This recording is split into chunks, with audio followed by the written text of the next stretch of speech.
Road શોમાં આપણે લઈ જઈએ જે પ્રધાનમંત્રી નરેન્દ્ર મોદી અને યુએઈના રાષ્ટ્રપતિ મોહમ્મદ બિન ઝાયેદ અલ નહયાન વચ્ચે થઈ રહ્યો છે, બંનેનો થઈ રહ્યો છે, જેની શરૂઆત થઈ હતી એરપોર્ટથી અને હવે ઇન્દિરા બ્રિજ સુધી આ રોડ શો જે પહોંચી રહ્યો છે। 5 અલગ અલગ સ્વાગત પોઈન્ટ્સ તૈયાર કરવામાં આવ્યા હતા રોડ શો માટે। તિરંગા સર્કલ, તાજ સર્કલ, શંભુ કેફે, આશ્રય ઇન અને ઇન્દિરા બ્રિજ જેનો છેલ્લો સ્વાગત પોઈન્ટ રહેશે। પરંતુ આ પાંચેય પોઈન્ટ પર જે વિશેષ તૈયારીઓ કરવામાં આવી હતી, ખાસ કરીને ભારતના સાંસ્કૃતિક વારસાનું જે રીતે પ્રતિબિંબ દર્શાવતી ઝાંખીઓ મૂકવામાં આવી હતી અને યુએઈના રાષ્ટ્રપતિને ભારતની વિવિધતામાં એકતા શું છે, ભારતની વિવિધતા શું છે એ બતાવવાનો એક પ્રયાસ કરવામાં આવ્યો હતો। અદ્ભુત અને ઉષ્માભેર રીતે તેમનું સ્વાગત કરવામાં આવ્યું હતું, ઉમળકાભેર તેમનું સ્વાગત કરવામાં આવ્યું હતું। હજારોની સંખ્યામાં લોકો પહોંચ્યા હતા।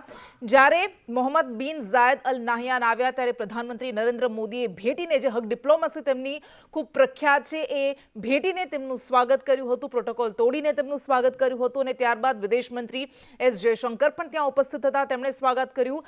રક્ષા સચિવ અજીત ડોભાલ પણ ઉપસ્થિત રહ્યા હતા, ગુજરાતના મુખ્યમંત્રી ભૂપેન્દ્ર પટેલ પણ ત્યાં હાજર હતા અને તમામે તેમનું સ્વાગત કર્યું હતું અને ત્યારબાદ રોડ શોની શરૂઆત થઈ હતી।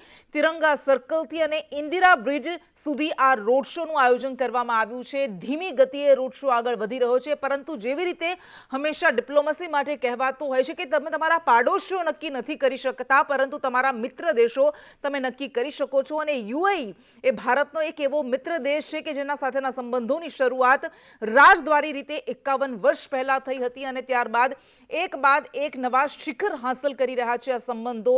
31 વર્ષ પહેલા 1976માં ઇન્દિરા ગાંધી એ જ્યારે યુએઈની મુલાકાત લીધી હતી અને ત્યારબાદ 2014માં વડાપ્રધાન નરેન્દ્ર મોદી આવ્યા સત્તા પર। 2015માં તેમણે યુએઈની પ્રથમ મુલાકાત લીધી હતી, યુએઈનો પ્રવાસ કર્યો હતો અને વડાપ્રધાન બન્યા બાદ નરેન્દ્ર મોદીએ યુએઈનો 5 વખત પ્રવાસ કર્યો છે। એ દર્શાવે છે કે બંને દેશો વચ્ચે કેટલા ઊંડા સંબંધો છે।